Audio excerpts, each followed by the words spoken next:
संबंधित question. Question number 1, इनमें से संयुक्त व्यंजन कौन सा है?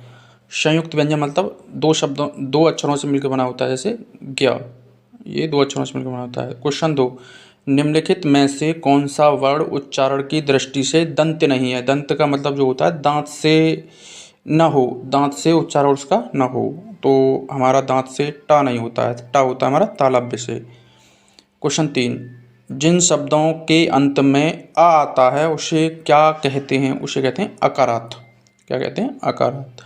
क्वेश्चन 4, छा वर्ण किसके योग से बनता है? छा बनता है हमारा, छा को वैसे लिखेंगे तो KSH लिखेंगे, तो के से का और शा से मिलकर बनता है।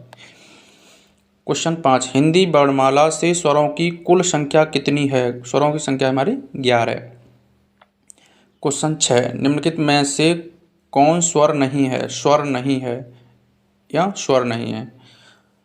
क्वेश्चन 7, निम्नलिखित में से कौन टा वर्ग नहीं है? क, च, ट। ट में आता है ट, ठ, ड, ढ, अ, तो इसमें टा वर्ग में हमारा टा वर्ग में आएगा हमारा घ, नहीं है। क्वेश्चन 8, हिंदी वर्णमाला में व्यंजनों की संख्या है 33 है।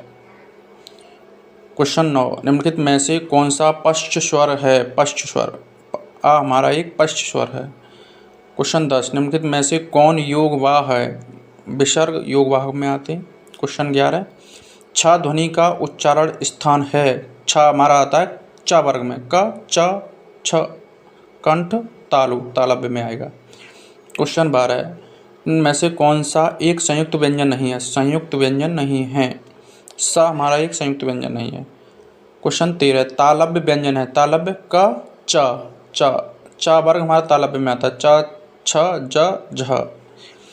क्वेश्चन 14, य, र, ल, व किस वर्ग के व्यंजन है? य, र, ल, व हमारे अंतस्थ व्यंजन हैं और अंतस्थ व्यंजन हमारे 4 होते हैं। क्वेश्चन 15, अनुनासिक का संबंध किससे होता है? अनुनासिक जो अक्षर हमारे नाक और मुंह के स्वर से बोले जाते हैं उन्हें कहते हैं हम अनुनासिक।